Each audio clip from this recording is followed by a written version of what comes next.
This is Hubwonk. I'm Joe Selvaggi. Welcome to Hubwonk, a podcast of Pioneer Institute, a think tank in Boston.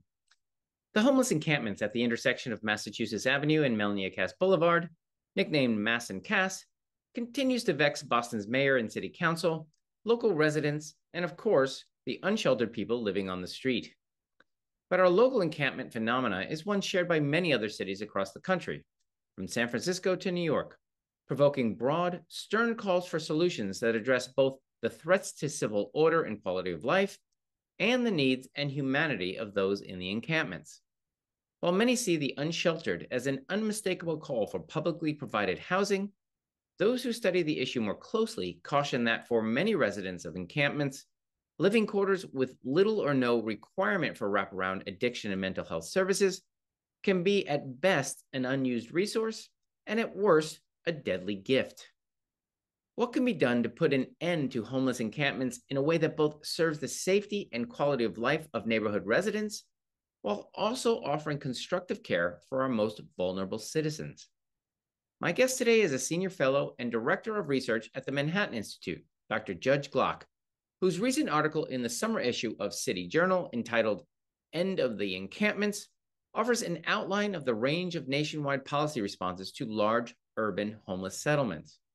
Dr. Glock's research examines how encampments became a recent feature in American cities, what are the profiles of the residents of these sites, and what remedies have been effectively employed in other cities to serve the civic needs of residents and the practical and therapeutic needs of the unsheltered. He will share with us his views on how cities like Boston could better address encampments such as Mass and Cass in a politically feasible way. When I return, I will be joined by Manhattan Institute's Director of Research, Dr. Judge Glock. Okay, we're back. This is Hubwonk. I'm Joe Selvaggi, and I'm now pleased to be joined by the Director of Research and a Senior Fellow at the Manhattan Institute, Dr. Judge Glock. Welcome to Hubwonk, Judge. Thanks so much for having me. All right, I'm pleased to have you on the podcast. You work and write for the Manhattan Institute. I'm in Boston. I don't know if I speak for all Bostonians, but for me, we have a regard that's bordering on reverence for New York and New Yorkers, in that you have all the problems we have here in Boston and other smaller cities, but you have to solve them on a much, much larger scale. One of the issues that seems to trouble both New York and Boston is this issue of homelessness, and more particularly, what seems to be a more recent phenomenon is the phenomena of homeless encampments, large groups of homeless living together on the street. It's an unfortunate feature of other cities, not just Boston and New York, but San Francisco, Portland, and New York. This, from my eyes, someone who's lived in a city for a long time, it seems to be these homeless encampments seems to be a relatively recent phenomena. Is it so? And if so, why is it a phenomenon? It is a recent phenomena, and it is somewhat astounding. But unfortunately, I haven't been able to find a lot on exactly when this became common or how it spread. I saw, I think, one single report from the federal government that kind of looked at the rise of homeless encampments, but it was pretty sporadic. But yeah, anyone who's lived in an American city for a number of years, or especially for decades, looking back would really have to rack their minds to think of a large encampment, say in the 1990s. Many of these cities, like New York, Boston, or Chicago, or Los Angeles, maybe being one of the few exceptions, didn't have large encampments until very recently. The idea that someone who is homeless could get together with a group of other people and set up large tents, large piles of their own possessions, and just occupy a public park or a sidewalk for months or years was somewhat foreign to these cities. Again, even when they were kind of in the midst of an intense urban crisis in the 1980s and early 1990s. We can talk about the combination of reasons that these encampments have spread, but one certainly is that many cities have just considered them acceptable in a way that basically no city in America would have 30 years ago. So it's a complex problem.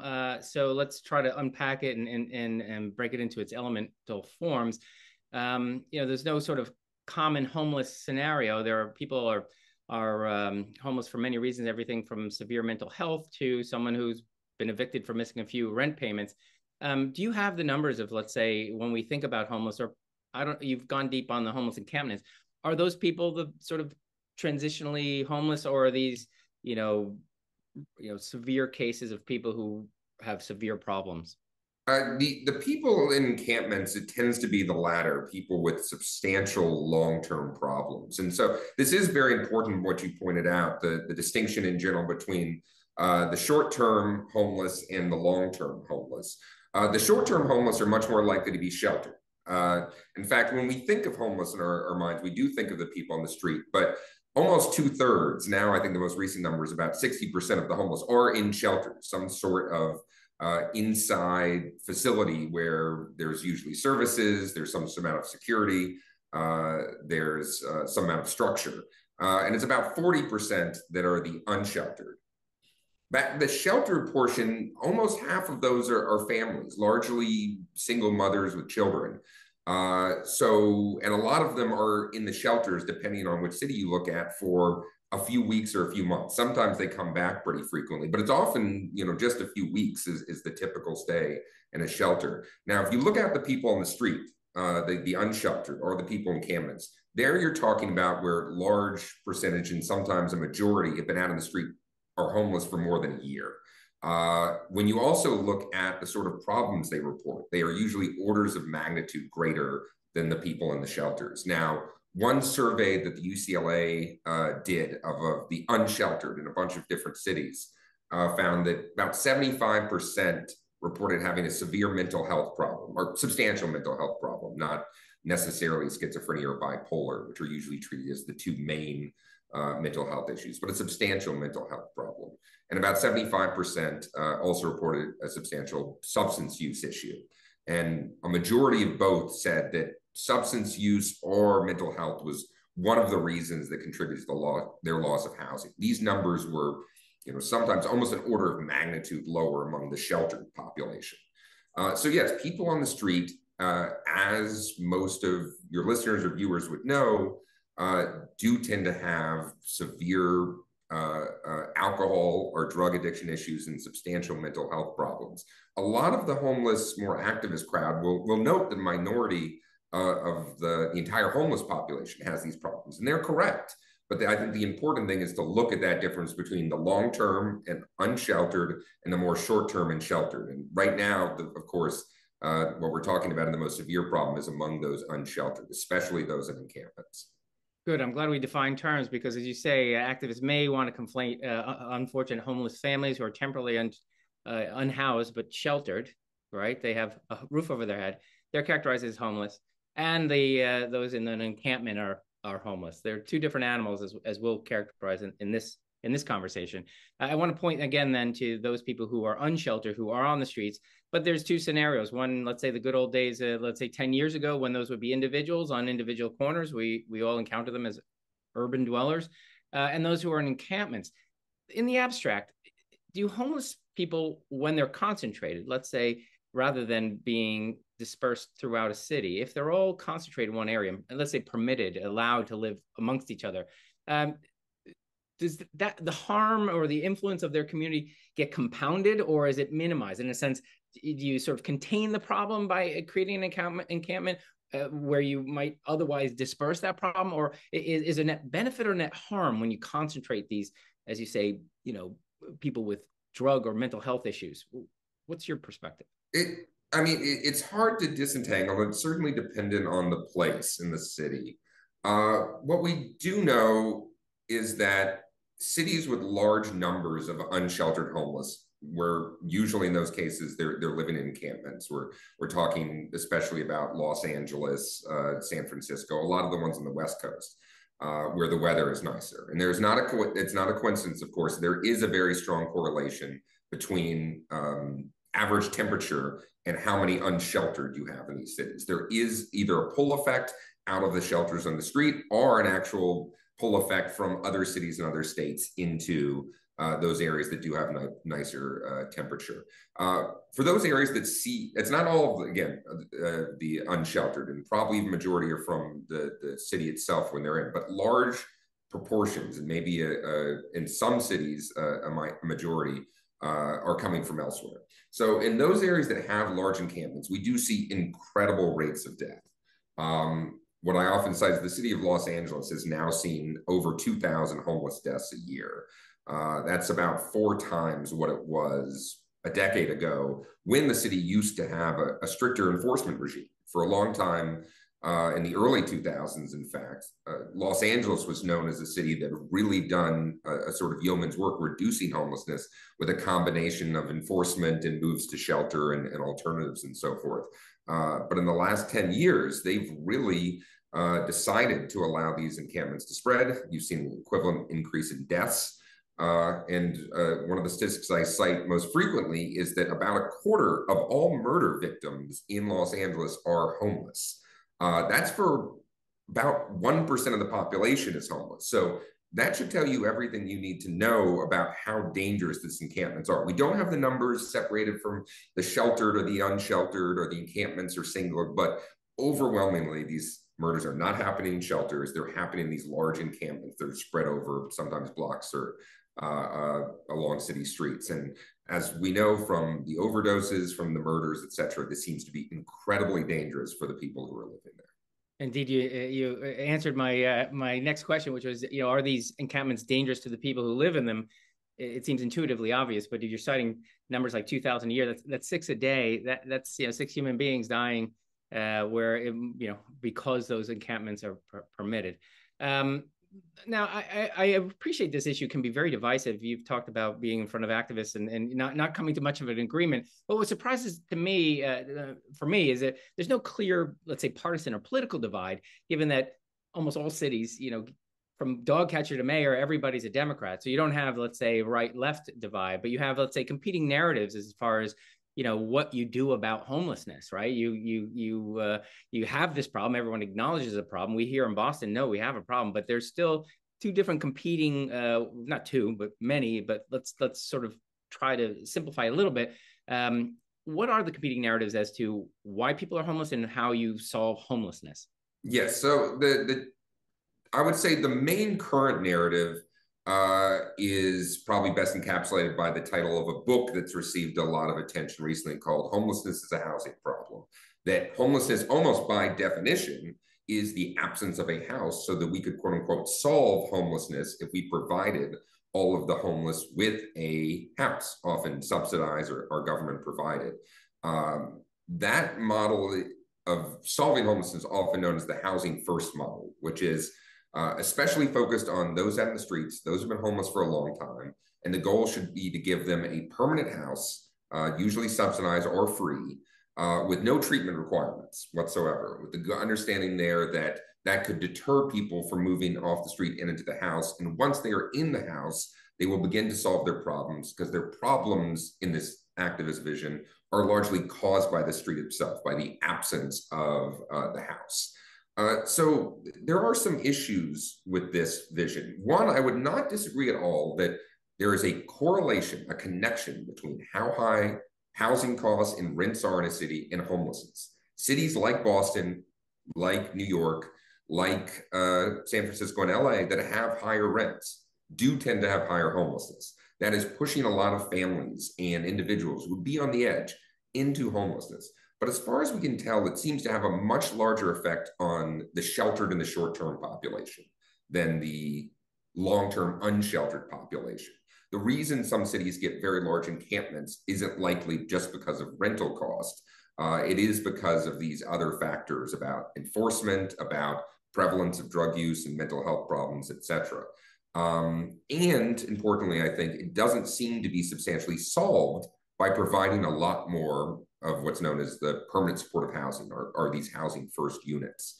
Now, one of the simple reasons that I've discussed for why this isn't a solution is because these people with substantial mental illnesses or drug addiction problems don't necessarily get better in these housing units. In San Francisco, one of the stats I also use often is that 11% of the entire homeless population, their last address was a subsidized housing unit. They were already put inside, and because of their demons, the things they were continuing to wrestle with, they could not stay inside. They left and returned to the streets again. We also see death rates, unfortunately, in these in these units be incredibly high. Boston actually did an experiment, and they had a recent study came out that showed they put a lot of long-term homeless in these housing first units, and after 10 years, almost half had died. So these housing first, no treatment units do not tend to be solving the problems of the city that try them. They don't seem to solve the individual's problems. There also seems to be a very low correlation or connection between how much a city builds and how much homelessness drops. There seems to be very little. Cities like San Francisco have built enough permanent housing, subsidized housing for the homeless, to house every single homeless person when they started. But the problem's obviously only gotten worse. This means some people get attracted from outside. Some people who would have been housed otherwise are now staying in these subsidized unit. And you don't have the sort of long-term solution that a lot of those housing first advocates had hoped for. I want to drill down because you've touched on a couple of major points that I think our listeners need to understand. First, you did a very good job of course, separating out what we were talking about, those in encampments with severe disabilities, be they drugs or mental health, and those temporarily, the sheltered homeless that we identified early on, and saying that housing first, whereas intuitively, if you're homeless and you get a house, you're no longer homeless. It's not as simple as it sounds. What you're saying is that when a severely disabled homeless person, with mental health or drug issues, gets put into a home, often it doesn't work out well. As you mentioned, a study in Boston where 10 years after that home, they're either back on the street or no longer alive. But I also think there's something you didn't point out, which is in my research on the housing first, it seems that because they're so focused on that house, they seem to their solution elides all other problems, which are support for mental health, support for drug addiction, all the other attending what you call wraparound services that could help someone in a long-term way. Meaning, if your view is the housing first is eclipsing all other wraparound solutions, you really are throwing both ends of a rope to a drowning person, right? Say more about that. Exactly. And so a lot of activists, I think, to my mind, will correctly note that housing first does not mean housing only, and that ideally these permanent housing units are accompanied by all of these services. But just in practice, we know what happens usually is that the funding and the focus of the service providers is on creating the house, and then the services get neglected. Now, the other side of that, though, is that a lot of people in the units, even if the services are provided, they don't take them up because, not surprisingly, people with severe mental health issues or addictions often either don't know they need to get better or they don't want to. There was a recent pretty disturbing report in the New Yorker, an extensive article on one of these permanent housing programs in Brooklyn. And they celebrated, supposedly, in this article, all of the things that the housing was supposed to do to get the people better. But then they noted somewhere in that 16 people had died over the course of just a few months in the unit, largely from overdoses. That most of the people in the building were avoiding the services provided, and the caseworkers who were supposed to connect them to it had to chase them down, and that the inhabitants would run away again because they often wanted to, if they were mentally ill, didn't know they needed help, or they wanted to continue in their addiction. And finally, one of the things that I think is underestimated here is that the way these units are currently provided, these housing first units, is that addiction is considered a disability for many of them, in that if you are staying clean on the street and you are trying to get your life together, you will not, you often cannot get one of these units. If you can prove that you are injecting heroin, if you are doing methamphetamines, you will then be eligible for the units. The main character in this New Yorker story, in fact, they noted that she was only eligible for this free apartment, a very big gift in New York, because she did heroin, which is exactly the wrong message you should be sending someone on the street who's trying to get their life together. You know how to get into a housing unit? Continue doing heroin. If you're clean, you're not going to get ahead. And that's, unfortunately, that message has come out into the streets and people are aware of it. That's incredible. Although it undermines my next question, which was to say there were some studies where it talked about these housing first units being built. Let's use round numbers. There were 1,000 homeless, unsheltered homeless. They built 1,000 homes. They had 1,000 residents in those 1,000 homes, and magically they still had 1,000 homeless people on the street, which suggests those people are coming from elsewhere. Which, again, contrary to your last statement, you can imagine there's very low criteria for one earning a free house, meaning the application can't be too elaborate. You don't want to screen out the most needy. So to the surprise of no one, the people who take those quote unquote free homes in very expensive cities are often people who were otherwise not homeless. Can you say something, does that undermine your last remark? Well, not that they weren't necessarily homeless. It's people that either would have recovered on their own or they were often coming from elsewhere. So it depends on the city you look at, but you have places like Seattle that found that in one study a few years ago that a majority of the homeless in the city were from outside of Seattle. It's not uncommon in places like Austin, Texas, to have over a third coming from outside the city. And again, if you separate that into the unsheltered, which we don't have the great numbers on, we're likely talking about a larger majority because the sheltered, again, tend to be more local and tend to be more families and so forth. So you have that attraction effect of it, and you have the fact that some people who maybe we're going to get better on their own, we're going to move outward, and then you also have the unfortunate effect, and I admit it's very hard to disentangle and to understand how these things contribute, but you have the effect of more people are attracted into the homeless system and will remain in it if they have the opportunity to get one of these housing units or if they have substantial benefits from it. And precisely if the homeless system is encouraging this sort of behavior we're supposed to ideally be treating, that's going to just increase the number of people with those problems, increase the number of people who would need help. I mean, I'll mention in one of my articles, I mentioned for your viewers and listeners in Massachusetts, I found a Massachusetts point system for how they determined who was most in need to get these free housing units.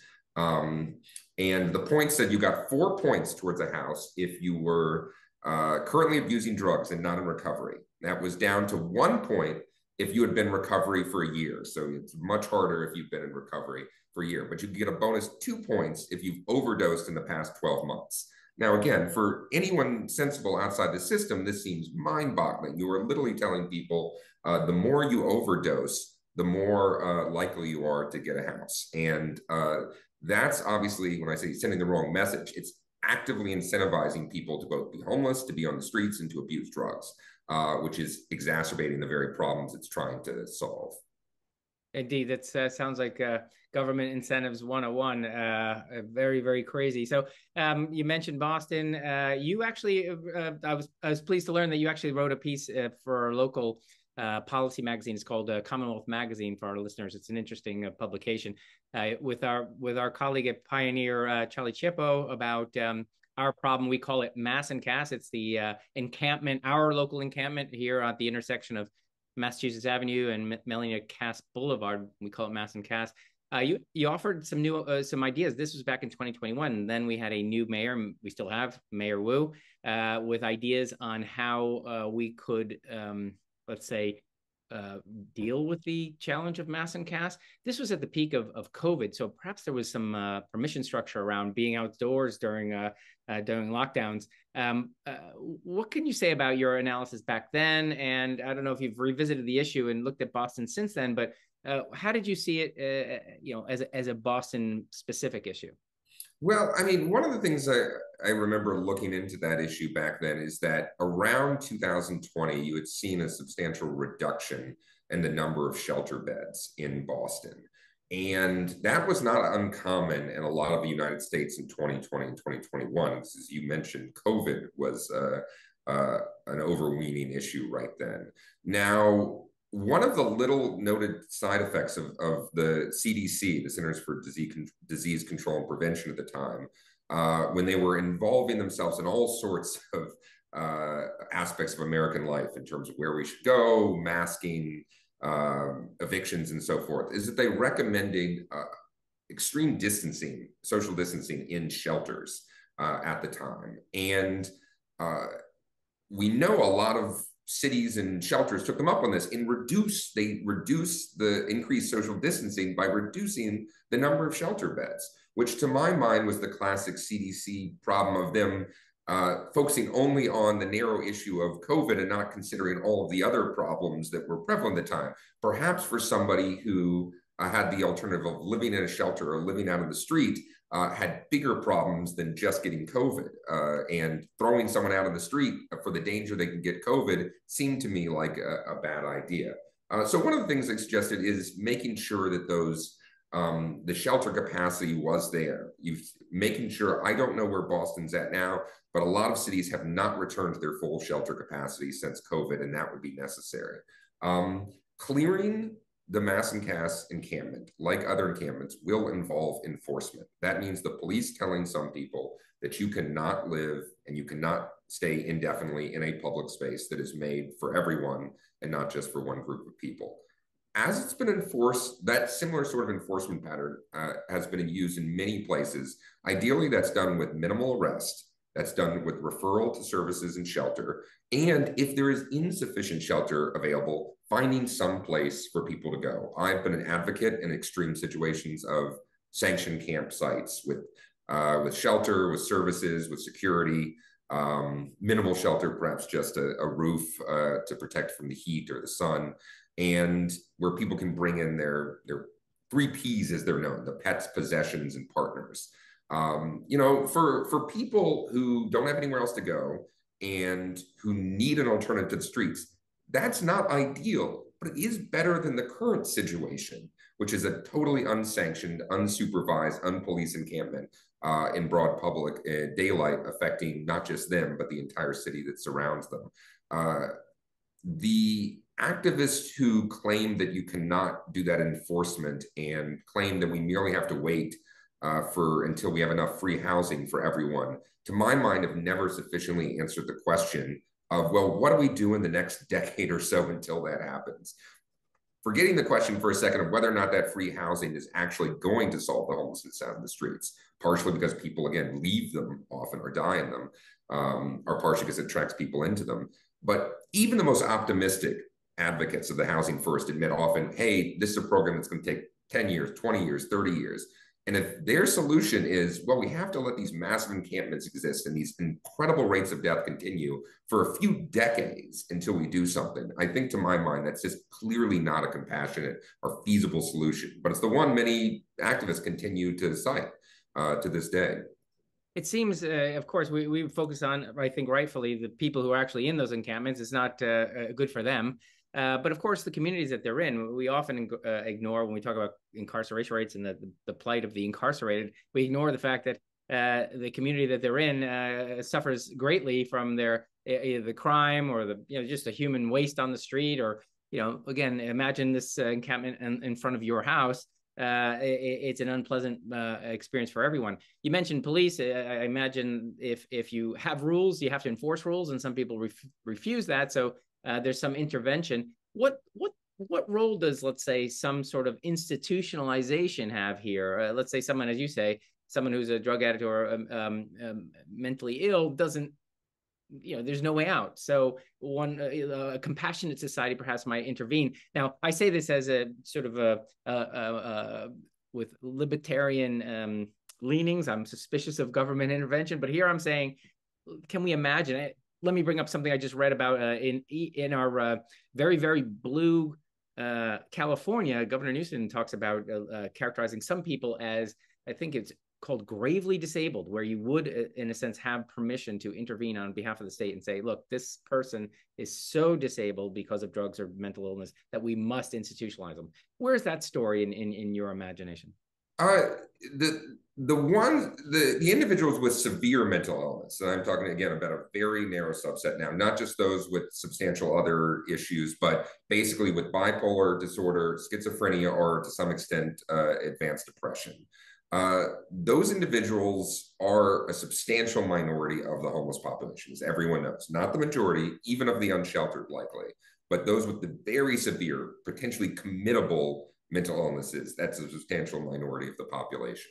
Now, if you I think everyone agrees, from the bluest to the reddest, to the most libertarian to the most interventionist, that if somebody is schizophrenic and literally is running naked in the streets into traffic, we can't just let that person eventually be killed by his or her mental illness before we do something. We don't have to say that this person is screaming and saying they're going to set fire to everybody and thinks that a demon is talking to him before saying someone needs to step in and help that person get better. Even that person, usually in a different state of mind, will then say, of course, I needed help to get to this point in my life.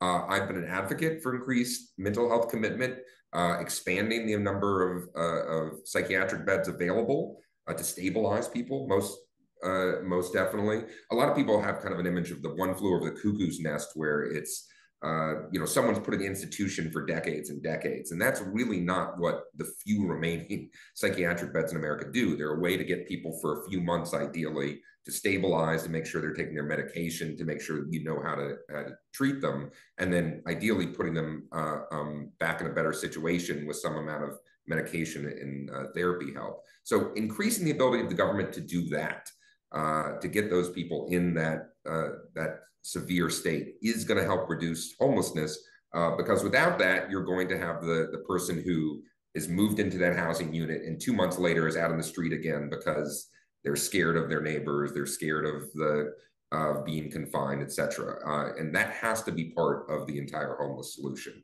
because there's no feasible solution for a lot of those people outside some sort of structured commitment.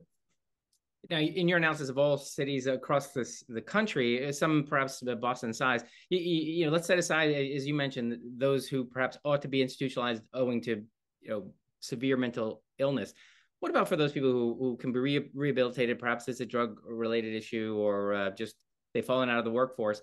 Are there cities that are successfully helping to reintegrate people, either with through nonprofits who are doing either drug rehabilitation or job training, or it could be anything from a nonprofit, maybe even a faith-based nonprofit, to heal the mind, body, and soul, to help people find their way back into, let's say, reintegrate into society. Is there anyone doing it right across the country that sort of is actually saving these people? Yes, and I just add one more thing actually about the mental health before I move on to that, just to say that ideally, a lot of what mental health commitment today is known as assisted outpatient treatment, where they're not inside an institution. Again, maybe they're stabilized in there, but they're outside, where a judge supervises their treatment regime, makes sure they take their medication, and so forth. Therefore, you don't necessarily have to have everyone, or shouldn't have everyone, in these institutions. But in terms of the drug treatment, yes, frankly, there are a lot better ways. And to my mind, again, the worst one is just putting a heroin addict in a house and telling them, hey, if you want treatment, it's downstairs, and kind of crossing your finger and hoping for the best. What we've seen is a lot of what's known as recovery housing that seems to be fairly effective. Groups like Oxford House, they get a few people, let's say half a dozen, in a small suburban style house, all of them trying to recover from an addiction. They support each other, they have to work. They try to help each other move to the next stage of life. And that social support in sobriety is very essential. You have a lot of places like, to my mind, one of the most amazing is Salvation Army, which their adult rehabilitation has short-term residential stays for people, where your life is very structured, where you have to stay clean, where a condition of you staying there is that you stay clean. And those seem to be very effective, even though, of course, you see a lot of people cycling in and out of them, and it's tough for the addicts to stay in there, especially their first time. But for those who go through, you do see incredible reductions in addiction. Those have real trouble getting funding now, precisely because the homeless housing first model is zero requirements on treatment. And I emphasize that, I've already emphasized that, but then you cannot, the typical homeless money does not go to something like the Oxford Recovery House model, even though Congress passed a bill in 2018, a bipartisan bill, to try to fund a little more of that. But the typical homeless funding doesn't go to that, precisely because, hey, their sobriety is part of the requirement. But to my mind, that's exactly the best thing you can do if you have a house available. You're trying to get someone together. Use the house as an incentive to help people move their life on, as opposed to just a new place to do heroin or something else, which is, again, is not helping those people that get put in. And does your research at all, again, we're going to wrap this up. We talked about the sheltered, those people on the edge. We say there's a correlation between the housing prices and homelessness. Do you see sort of, again, maybe this isn't your area of expertise, but we're an advocate here on Hubwonk for, let's say, looser zoning requirements whereby less expensive home housing can be built so that there are places for people who don't make a lot of money, but still live and work in Boston or in a city. Is there anything that you've read that suggests more houses means fewer homeless? Yes, and actually, ironically, this is probably more of my focus than homelessness. Even my dissertation in grad school was on the history of the U.S. mortgage market and how housing policy has been messed up in so many different ways in America, and that includes, of course, excessive restrictions on building in America's cities. Yes, and I am in 100% agreement with those activists and others who point out that increasing housing prices is going to increase homelessness. And the only way to reduce housing prices over the long term is to increasingly allow more building in places. That's going to be the only thing that reduces those rent prices in general. Now, again, that will affect a lot more of the short-term sheltered and so forth than the people with the most severe mental health and drug addiction problem. But it is going to help more people get inside in general. And that's also going to, to some extent, help those people from falling off that bottom rung of the ladder to the point where they're out on the streets and all those other problems are exacerbated. So yes, improving the housing market, allowing more building is going to be an essential part of the whole puzzle to reduce homelessness. Not the only one, I'll definitely emphasize, but an important part. Well, this is a complex issue, and you've written extensively on it. I hope our listeners, again, with winter coming, this is Boston. We want to talk about this before people are freezing in the snow. Where can our listeners who you've piqued their interest about this topic, where can they learn more about your research, your writing, your work, and they want to learn more? Well, you can just look at me up at Manhattan Institute's website, or look at a lot of my writings on this have been for City Journal, Manhattan Institute's policy magazine. So either place would be a great way to look at some of the things I've written. Wonderful. I love City Journal and Manhattan Institute. I appreciate your writing, your work, and all the work the think tank does. So thank you for being on Hubwonk today, Judge. You've been a great asset, and I'm sure our listeners learned a lot. Thank you. This has been another episode of Hubwonk. If you enjoyed today's show, there are several ways to support Hubwonk and Pioneer Institute. It would be easier for you and better for us if you subscribe to Hubwonk on your iTunes podcatcher. It would also make it easier for others to find Hubwonk if you offer a 5-star rating or a favorable review. We're always grateful if you share Hubwonk with friends. If you have ideas or comments or suggestions for me about future episode topics, you're welcome to email me at hubwonk@pioneerinstitute.org. Please join me next week for a new episode of Hubwonk.